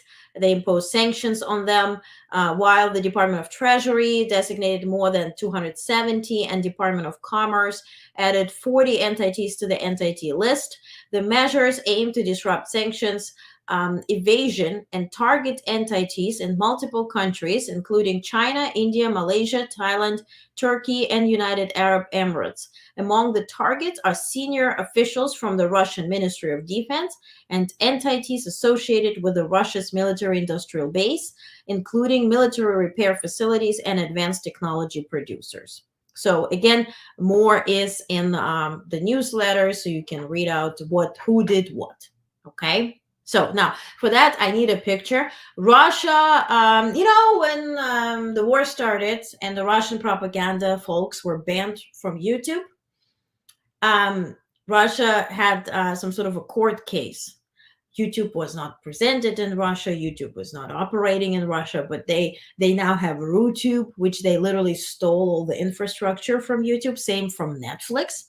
They literally flipped N, and it's like everything is same, but it's Zetflix now. They stole all the content. It's every single movie that is, or series or documentary, whatnot, from Netflix is there. YouTube is stolen. Everything is infrastructure is stolen, just renamed in their shit show. Same thing as Wikipedia is Rupedia there, with like alternative history facts and alternative stuff about US and nutcase. Now, what they did, they find Google this number. Yes, it is a real number. Take a look. It's a centillion, whatever. So the court ordered YouTube to return, a Russian court has fined Google this number of dollars for failing to restore access to 17 Russian propaganda TV channels on YouTube. The court ordered the company to return access to accounts or face penalty of 100,000 rubles, just over 1,000 per day. Court proceedings began in 2020 after the first major media channels were blocked, and more channels joined the case as their accounts were also blocked. Do they want Google to sponsor the war in Ukraine or whatever? This number doesn't even exist. We don't even have that many dollars or gold or anything to back this up. BRICS is expanding to where? Please tell me what you mean. It did expand, but it has Thailand now in it. I think I have a readout. This is the calm before the storm. Everything's about to change. 10 septillion. Okay. Well, that's good. Well, I mean, it doesn't really matter. Now, what does matter, remember when we talk about Navalny, when we talk about his wife, Navalny, who lives in New York and has this like a nonprofit fighting something, Russian regime or whatever. It has like a interesting name, and then there's no office. Anyway, remember when we talk about him, I always say that it is a tragedy what happened to him. He is a man of character and dignity and strength, immense strength, and the entire family too. But when it comes to Ukraine, Ukrainians feel some type of way because they always, Navalny said that the Crimea is Ukrainian, and that he would not condemn the war. He only condemned how many Russians are dying. So Navalny gave an interview to a German version of Time. It's called Zeit. Zeit in German means time. So it's their newspaper like Times here. And so in that article, I'm not going to bother you much with the article, but she stated that to a question, is it right to supply weapons to Ukraine? She said, this is it's difficult to say. And then the international expert of Christian Democratic Union, Roderick Kieswetter, stressed that Navalny has no sympathy for the Ukrainian victims. Based on this interview, he was the one who was interviewing her. I let you decide. Now, in terms of Zelensky, he met with the South Korean counterpart. So Ukrainian President Zelensky spoke with South Korean President Yoon Suk Yeol, expressing gratitude for South Korea's ongoing support for Ukraine's sovereignty and territorial integrity. They discussed North Korea's military involvement in Russian invasion, with Zelensky noting, quote, "We consider the participation of North Korean servicemen in Russia's invasion of Ukraine as the internationalization of the war," unquote. He revealed that around 3,000 North Korean troops have been deployed to Russian training grounds, with numbers expected to rise to 12,000. Now, both leaders agreed to enhance intelligence sharing and strengthen cooperation at all levels to develop countermeasures against the escalating situation. They also plan to exchange delegations soon to coordinate actions. Zelensky invited South Korea to join the G7 Vilnius Declaration on bilateral security agreements in support of Ukraine. Now, when it comes to Russians, they're openly walking in Tula area. This is away from Moscow, and in Moscow. So take a look. No.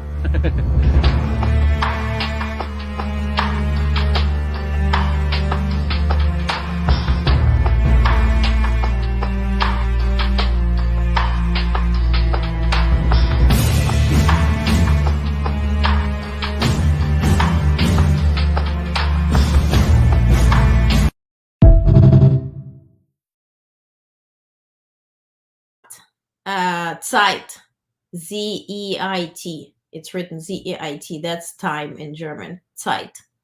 Daniel, yep. Let me get, there was something else. When will South Korea soldiers be sent to Ukraine? They're already dying there. So they were reported 200. 200 is a marking for dead people. So they've already had 8 deaths as of yesterday. So I haven't checked today. I saw reporting on X that North Korea has tested. Yes, I have a readout. I have a readout from National Security Council. That's what I was waiting for before I came up live here. So now State Department on North Korean forces in Ukraine said that they are investigating. They need investigation. They don't know what's happening. Pretty much. Now, Yermak, which is the right hand of Zelensky, traveled to meet Sullivan yesterday. Take a look at it. And I have a readout. He said, We discussed Ukraine's victory plan, the implementation of peace formula, the front lines, weapons North Korean soldiers from Russia is preparing for war, military assistance to Ukraine, sanctions against Russia, and increasing pressure on Moscow's allies are essential. Over the years of cooperation, Jake and I have managed to quickly find solutions, fulfilling the tasks set by our presidents, which were subsequently coordinated between the leaders of our nations. So he referred to him as my best friend and all that kind of stuff. I feel this very awkward hug. Maybe Solomon doesn't like to be hugged. Anyway, now the South Korean Minister of Defense is meeting tomorrow, Secretary Austin in Pentagon. So let's assume there will be news, which could be good news. Now, Biden on North Korea said he expressed his concerns regarding North Korean troops training in Russia. And then he said that if Ukraine could strike the troops, he said only if they cross into Ukraine. They already have crossed. So now the NSC statement on missile test, what Keith was referring to, the statement by NSC spokesperson Sean Savet, on Democratic People's Republic of Korea ICBM test. So the United States strongly condemns the Democratic People's Republic of Korea, that's the North Korea, intercontinental ballistic missile test. This launch is a flagrant violation of multiple UN Security Council resolutions. While US Indo-PACOM has assessed it did not pose an immediate threat to US personnel or territory or to our allies, this launch needlessly raises tensions and risks destabilizing the security situation in the region. It only demonstrates that DPRK continues to prioritize its unlawful weapons of mass destruction and ballistic missile programs over the well-being of its people. We urge all countries to condemn these violations and call on the DPRK to cease its destabilizing actions and engage in serious dialogue. The national security team is closely coordinating with our allies and partners. The United States will take all necessary measures to ensure the security of the American homeland and Republic of Korea and Japanese allies. I think this was the preview for the Minister of Defense of South Korea meeting Austin in Pentagon tomorrow. That's my connection. That's how I see it. Now, Zelensky, this is a big trouble, and this hurts. Because remember when I tell you that media violates embargoes? And all the time, it's either Reuters or NYT or, all that kind of crap. So Zelensky gave a conference in Karpaty, which is like the beautiful mountain region in Ukraine. And Zelensky shared insights regarding his discussions with White House, highlighting concerns over confidential information that has recently leaked to press. Reflecting on the matter, he remarked on the situation surrounding Tomahawk missiles, stating it was confidential information between Ukraine and the White House. How to understand these messages? So it means there are no confidential things between partners. Here's a video. It has subtitles, but unfortunately in Ukrainian. So if you have your subtitles turned on, you'll be able to read it in English. So take a look. Before the full-scale war, there are prevention things of so many leaders in the world, so many strong economies, so many strong countries, a lot of prevention steps. When I asked them in the victory plan to give me the package of long-distance weapon, and we will use it only if Russia will not stop the war and will not stop continuing escalation, I said, this is a prevention method. They said to me, this is escalation. When a lot of countries began to support victory plan, you see what's going on now in media, they said that Ukraine wants or wanted a lot of missiles like Tomahawk and etc. But it was confidential information between Ukraine and White House. How to understand these messages? So it means between partners, there is no any confidential things. That's the problem with media here. I'm Ukrainian, born US citizen. I understand that when media leaks something, people are bombed. I was late. I saw this video. This is my birth city. Just now, they were trying to get the babies that were screaming. Every single time something is bombed, we watch the video, we try to figure out, are this people we know? Is this some property that, or it's a house we lived in? Or what is it? Every single time something is reported that it was bombed, every single time we're like, is it somebody who refused to leave or, 3 years in, doesn't want to leave? Is it somebody we lost today again?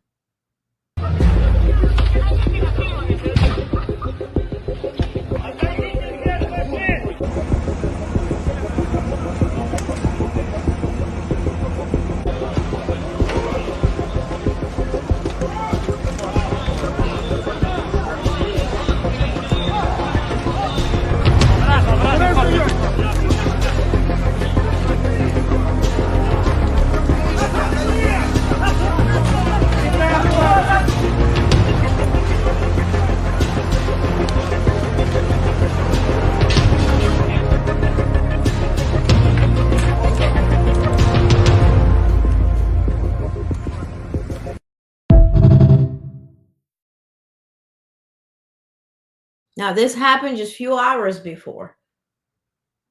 And yesterday, they bombed the very famous structure. I told you, a day before yesterday, I told you about it.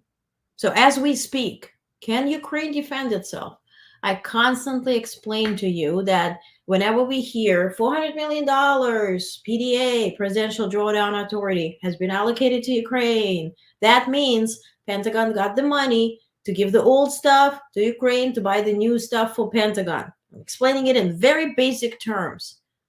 Here's Zelensky confirming how much or how little has been given to Ukraine from everything that was signed off by Congress. If you've got 10% from all the package been even voted already, that it's not funny, but it's 10% of everything that I'm constantly reporting on and listing, this and this and this Ukraine will get, and this and this and this, and then how dare them, the MAGAville? How dare they say, oh, Ukraine, he's the best salesman. He gets this, he gets that. Why this happens in Kharkiv? Because Kharkiv has no Patriot systems. It doesn't defend itself. It's also near the border. So you need to prevent those strikes by targeting their military spots. You can't even use Patriot systems in Kharkiv because it's by the border. And then we hear the MAGA crap. And then I hear, God damn it, I hear YouTubers in Ukraine saying, oh, Trump, there was some MAGA folk in Ukraine, some Republican, who promised that under Trump, the aid will even increase. You had him. He was president when Crimea was taking over. Yes, under Obama. Now, let's not talk about Obama. Obama did his mess. We can talk about him if you want to. But what did Trump do? What did he do? He's Putin's puppet. What else is new? Now, Kiev and Moscow engage in preliminary talks to halt energy strikes amid escalating tensions. Now, Kiev did not confirm or deny it. Moscow said it's fake news, but somehow it's happening. Kiev and Moscow have reportedly entered preliminary discussions. This was reported by Financial Times. I guess credible. But I share it with you because they shared it. Ukrainian President Zelensky has yet to comment publicly on these discussions, while Kremlin spokesperson dismissed as fake news. Zelensky emphasized last week that a bilateral agreement to cease attacks on energy infrastructure was necessary as a first step towards de-escalating the war's most aggressive phase. Although such a deal was being considered before Ukraine's recent offensive in Russia's Kursk region, it was sidelines amid the military actions. As winter approaches, Ukraine's vulnerability in its energy grid is a pressing concern highlighted by Zelensky's statements and the ongoing discussions. Russian missile strikes have severely impacted Ukraine's energy capacity, with European Commission President Ursula von der Leyen noting last month that Russia's attacks have destroyed about half of the country's energy generation capabilities. I imagine winter rolls in. The European Union is working to restore capacity sufficient to meet around 15% of Ukraine's energy demand. 15%. They already now have, like, you know, they have hours when the energy is on, the rest is off, and when it's cold, and your heat relies somehow on energy, you know.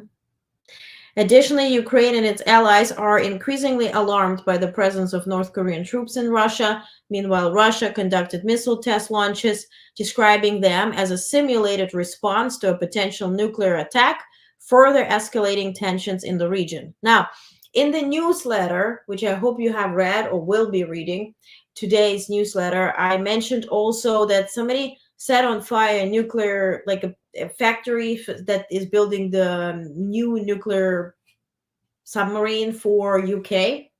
And so they said that everybody was accounted for, nobody had any impact, but they told the folk who lives around to keep the windows closed, not to go outside, there's black smoke and whatnot. So the rumor is Russia might be behind it. Let's wait for more information. Now, Taiwan U.S. and Taiwan are opening talks to address double taxation. So the problem with Taiwan is if somebody wants to invest in the United States, they're double taxed. So the first round of negotiations are expected to begin in the next few weeks. The U.S. Treasury Department said Taiwanese firms play a major role in U.S. advanced technologies, but many Taiwanese companies see the lack of bilateral income tax treaty as a barrier to further invest in the United States. Now, Thailand formally, now this was Taiwan. We're going to Thailand now. Somebody was asking about BRICS. I think Daniel was asking about BRICS in enlargement. Here you go. Thailand formally kickstarted its accession process to the Organization for Economic Cooperation and Development, OECD, a group of mostly advanced economies, a week after it became a partner of the BRICS bloc. Thai officials have described their efforts to enter both orbits as a push for geopolitical neutrality. Indonesia is also due to begin its OECD accession process, but deferred an application to join BRICS. So BRICS is certainly enlarging, and it's all about Indo-Pacific, and if there were a war, who would win it? Now, what China did, which nobody talks about, Jennifer Zhang, which is an independent reporter, I suggest you follow her. She reported that the CCPs, remember when I covered BRICS, I said that Russia negotiated India's Modi to sit down with China's PSC and have an agreement about their border. And then they said, oh, they agreed on the border. No more information was shared. Now, what in fact happened is that China gave up a territory which is 3 times Taiwan, the size of Taiwan, 3 times, or it's equivalent of 3 Taiwans or 40 Hong Kongs, 90,000 square kilometers. And so the CCP's People's Liberation Army was drawn from Ladakh region. Ironically, they also added fun music to the video that I'm about to show you. All outposts and the fortifications must be dismantled, and all supplies and equipment must be removed. This land will now be entirely under Indian jurisdiction. India has already announced the establishment of the Ladakh Union Territory. Now, the Jennifer Zhang says, I can tell you that CCP has not at all informed the Chinese people about the specifics of this agreement with India to resolve the border dispute. Anyway, the media is controlled by CCP, and the public has no right to know, only be brainwashed and incited. Look at them withdrawing from their own territory.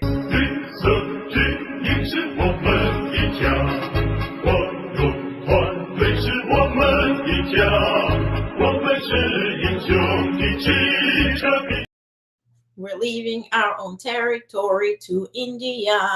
So if we were to fight for Taiwan, India will not step on the side of United States and its allies, and it will be best come neutral. That's why they do it. They're buying India's inaction if there were something to happen in Indo-Pacific. If that will work, we'll see. That's why Biden is important. Remember Biden and Modi hugging and all that? In Delaware, Wilmington, Delaware, Biden's home. That's why Biden was doing it. People factor. Trump would never. So on China, China is working to avert the imposition of tariffs as high as 45% in negotiations with the European Union. However, EU officials have noted that significant remaining gaps persist between the two sides, complicating efforts to resolve the trade dispute. Over the past year, Beijing and Brussels have met 8 times, but a consensus remains out of reach.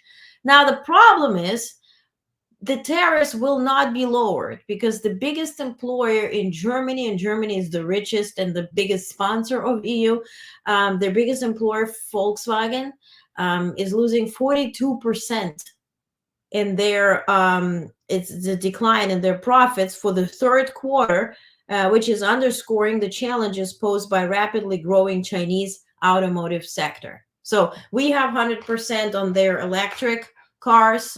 We have the tariff now, which is certainly makes it very ineffective for them to export to US, but also Europe is that regards all cars, not just electric cars. Now, quickly about Saudi Arabia, the country's sovereign wealth fund aims to reduce its international investments. Bad for Elon Musk and Twitter shitter. By around a third of its 2020 high point to focus more on its domestic economy. The fund's governor said yesterday its new target for international investments is only around 18 to 20%.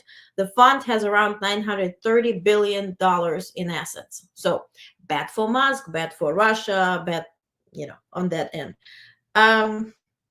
What else have? Oh, and finally, Cuba.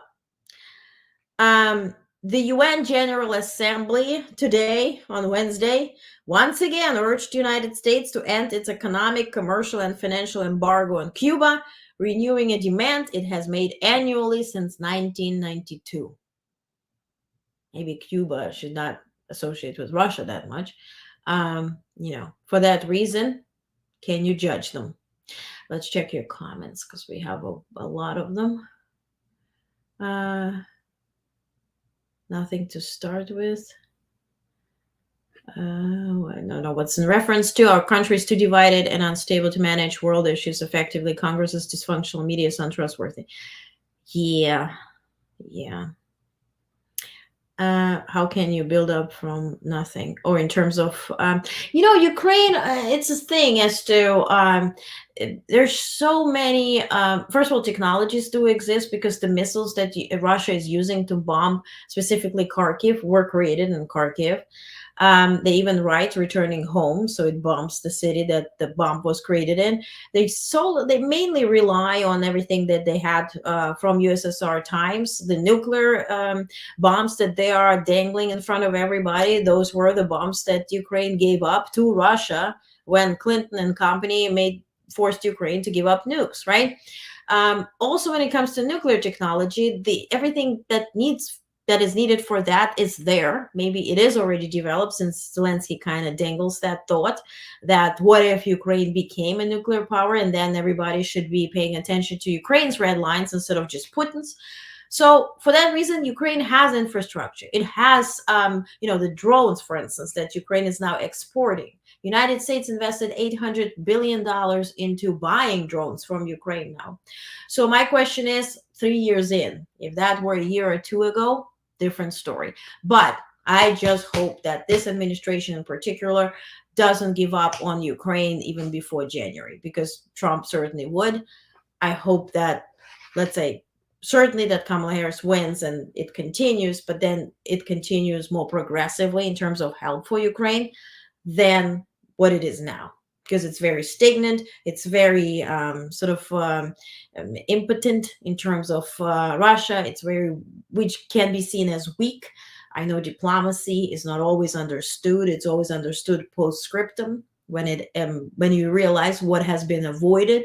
So for that reason, we trust Biden. It's just I want Ukraine to be protected. I would love to see that because a lot is promised, 10% is delivered. And that's a fact, right? So 1992 technically aspects. Yeah. Bad for Elon, yes, but what about Kushner? Exactly, right? Maybe the whatever they script, what was the part that Kushner, was a part of? We don't know. It's what little guys sing every time a child is spoofed. Okay.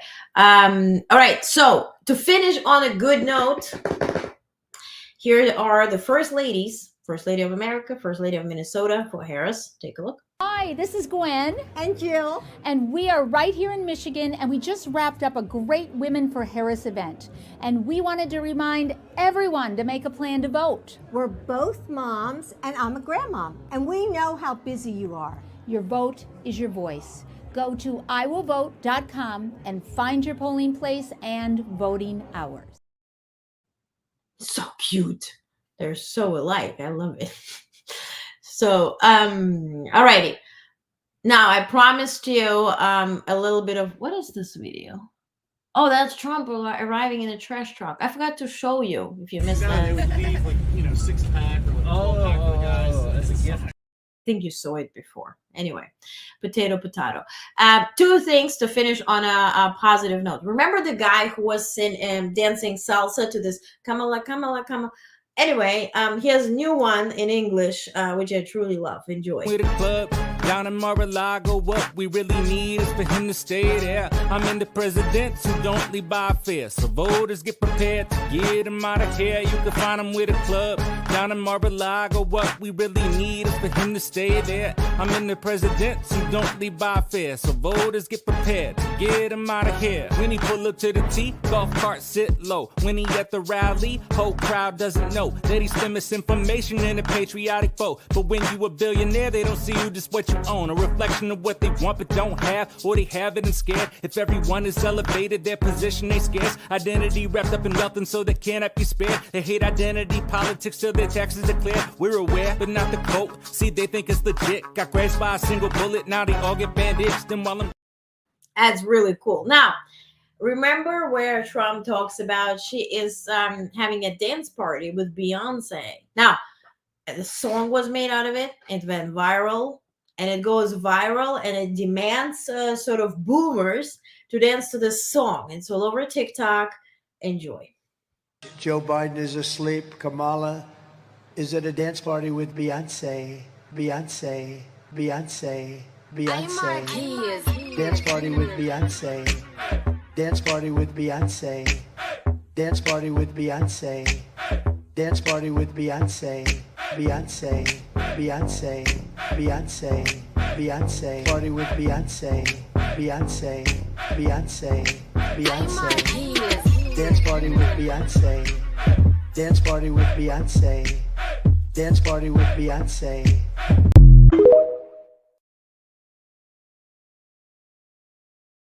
All right, dance party with Beyonce or without. Thank you for sticking with me 5 minutes before midnight, and we're done. This was, in fact, a roundup for today. We didn't make it into tomorrow. Thank you for spending time with me. I think Keith, or was it who mentioned like this? Paul did, right? Like this broadcast, like it, share it, follow, whatever we need to do to spread more actual news. And please join our newsletter, my newsletter, honest.substack.com. If you support, I'm really grateful for you. Join us at the watch party, which will be on Saturday, watching Michelle Obama rallying for Kamala Harris, and then on the election night. So spend the night with like-minded people, chat. You can come in and out. We're going to check different channels, see the voter count. We can, have a good time together. I was planning to do something like a documentary style thing, but then everybody will be so anxious. So let's not divert, and let's just focus, and we're going to have a good time. Okay, guys?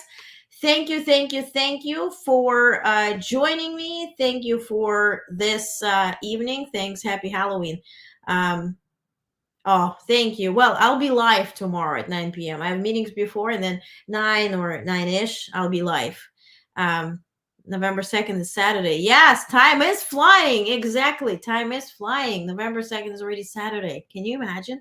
Where did October go? I just hope the winter goes fast soon. But anyway, we don't want to, fly over any times. I mean, there will be interesting holiday season. I hope it will be peaceful. Okay, so vote, tell others to vote. Thank you for tuning in. Have a wonderful night. Have a good night. Stay safe, stay sane. See you tomorrow live around 9 p.m. Okay, have a good night.